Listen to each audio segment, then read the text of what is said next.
Dear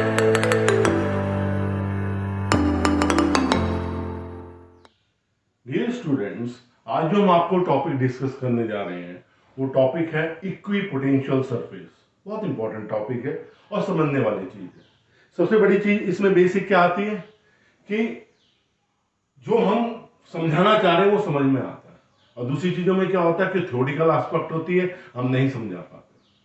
तो हमारा topic क्या है? हमारा टॉपिक है इक्वी पोटेंशियल सरफेस। अब जो मीनिंग आने लग रहा है, इक्वी मतलब सेम, पोटेंशियल सरफेस पे जिस सरफेस के हर पॉइंट पर पोटेंशियल सेम होगा, what we call it equi potential surface. Wording में आया ना, इक्वी मतलब सेम, पोटेंशियल सरफेस किसी सरफेस के हर पॉइंट पर जब पोटेंशियल सेम होगा, what we call it equi potential surface. ये किस चीज पे डिपेंड करता है? Type of medium and amount of charge distribution. दो चीजों पे डिपेंड करता है, type of medium and amount of charge distribution. अब ये इक्विपोटेंशियल सरफेस की काइंड्स कितनी होती है?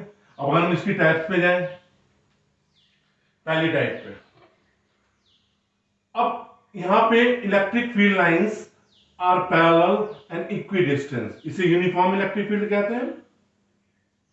ठीक है साहब, यहां पे देखिए आप, जो इक्विपोटेंशियल सरफेस बनेगा वो क्या होगा? Planes at right angle to the electric field lines. Planes at right angle to the field lines. ये इलेक्ट्रिक फील्ड आपकी जा रही है और यहां पे ये पहला सरफेस बना प्लेन इक्विपोटेंशियल सरफेस, ये दूसरा हो गया प्लेन इक्विपोटेंशियल सरफेस। इसकी प्रॉपर्टी क्या होती है? ये प्लेन्स जो है परपेंडिकुलर टू इलेक्ट्रिक फील्ड है। अगर इलेक्ट्रिक फील्ड बहुत स्ट्रॉन्ग होगी तो ये प्लेन्स क्या होंगे?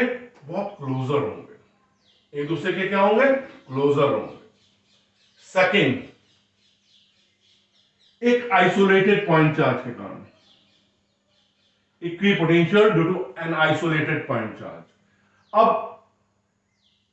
अगर मैंने एक पॉजिटिव चार्ज लिया है तो इलेक्ट्रिक लाइन ऑफ फोर्स कैसे जाएंगी? Perpendicular to the surface. इसके अराउंड इस पॉइंट चार्ज को एज अ सर्कल सेंटर मानकर एक सर्कल खींचें किसी भी रेडियाई का, तो वो किस चीज को इंडिकेट करेगा? Equipotential surface for an isolated point charge, that is concentric spherical surface. Right? अब आप स्फेरिकल सरफेस की रेडियाई और भी बढ़ा सकते हैं, तो वो किस मैनर में चेंज होगा? V इज इक्वल टू क्या होता है? 1/4πε0 Q अपॉन R। अगर R इंक्रीज कर रहा है तो V क्या कर रहा है? डिक्रीज कर रहा है। अब थर्ड काइंड आती है इसके टाइप की, जो टाइप बनता है pair of charges. Pair of charges को कैसे डिस्कस करेंगे? ये हमारे पास दो पॉजिटिव चार्ज है। अब दो पॉजिटिव चार्ज है, इससे इलेक्ट्रिक लाइन ऑफ फोर्स कैसे जा रही है? यहां से भी इलेक्ट्रिक लाइन ऑफ फोर्स कैसे जा रही है? ऐसे जा रही है। पर जब हम इधर आएंगे, इलेक्ट्रिक लाइन ऑफ फोर्स कैसे जाएंगी? ऐसे जाएंगी। इलेक्ट्रिक लाइन ऑफ फोर्स कैसे जाएंगी? ऐसे जाएंगी। तो यहां पे एक रीजन बन गया। ठीक है, यहां पे एक रीजन बन जाएगा, क्योंकि हम आइसोलेटेड पॉइंट चार्ज की वाली प्रॉपर्टी लेके चलने लग रहे हैं। यहां पे एक रीजन आएगा जहां पे इलेक्ट्रिक लाइंस ऑफ फोर्स होंगी ही नहीं। इस रीजन में किसको इंडिकेट करेगा? Week electric field. अगर ये एक पॉजिटिव और एक नेगेटिव चार्ज होगा तो क्या हो जाएगा? ये एक नेगेटिव चार्ज है, तो पॉजिटिव चार्ज से उसी तरह से electric line of force outward जाती है, और नेगेटिव चार्ज के क्या होती है? टुवर्ड्स आती है। तो यहां पे जो कॉन्सेंट्रिक स्पेस बनेंगे ना, उनकी रेडियाई देखो बेटे,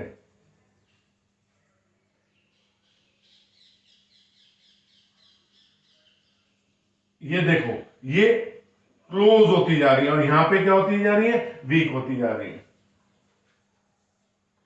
तो यहां पे स्ट्रॉन्ग इलेक्ट्रिक फील्ड किसको इंडिकेट करेगा? स्ट्रॉन्ग इलेक्ट्रिक फील्ड को। अब इक्विपोटेंशियल सरफेस की प्रॉपर्टीज क्या होती है?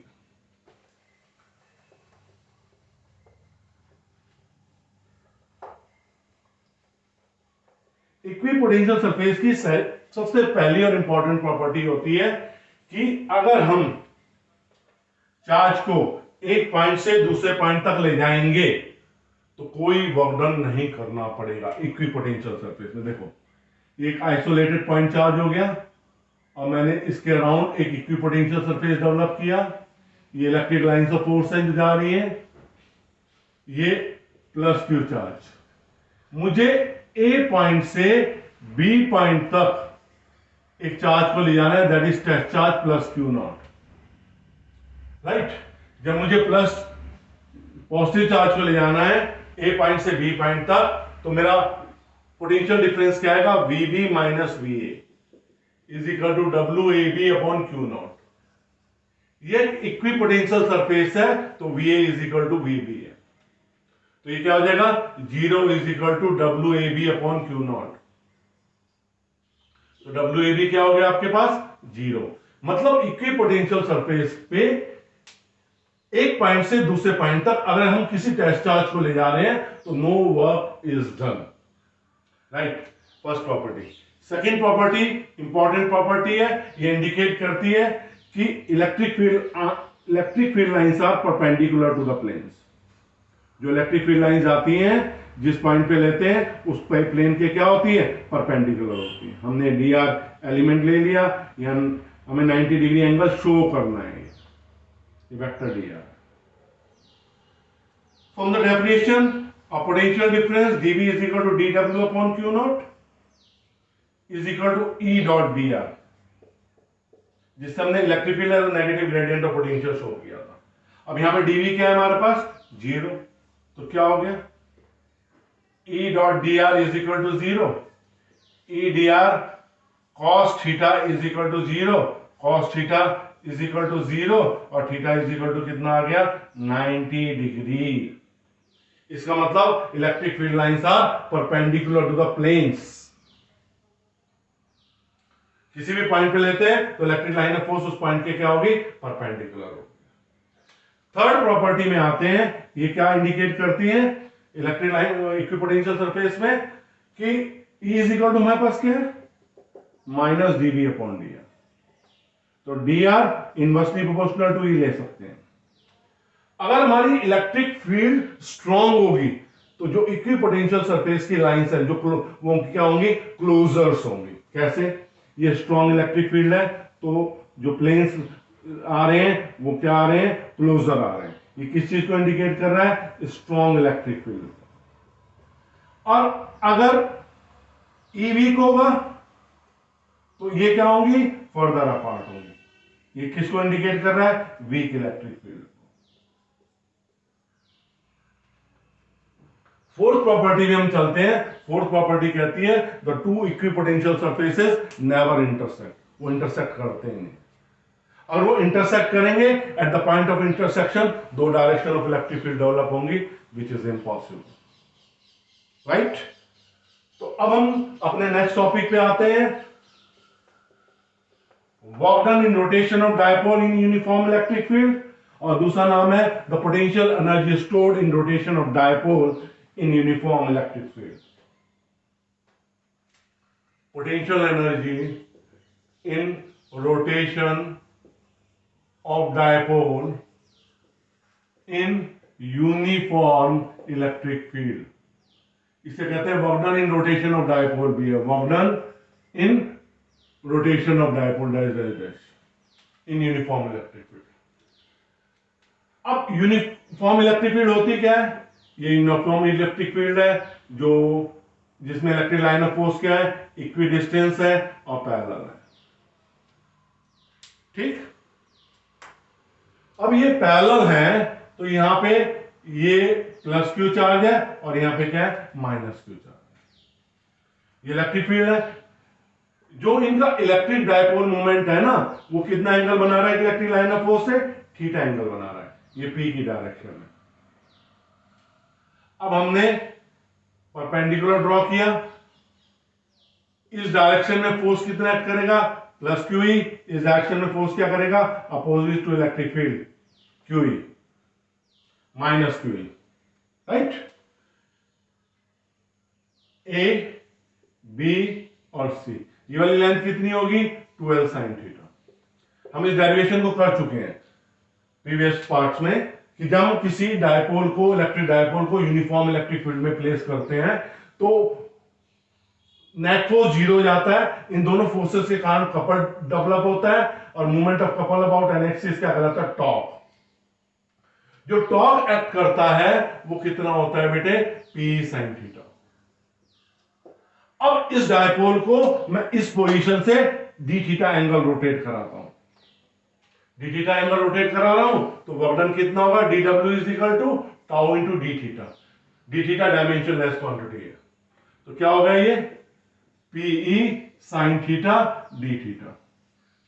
Net work done in rotation of dipole from θ1 to θ2, dw आ गया, θ1 to θ2 Pe sin theta d theta.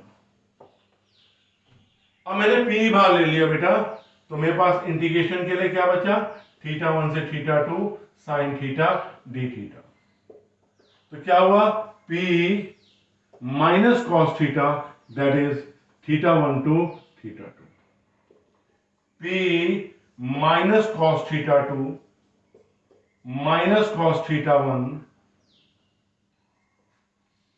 That is P cos θ1 minus cos θ2। ये वर्क डन का फार्मूला।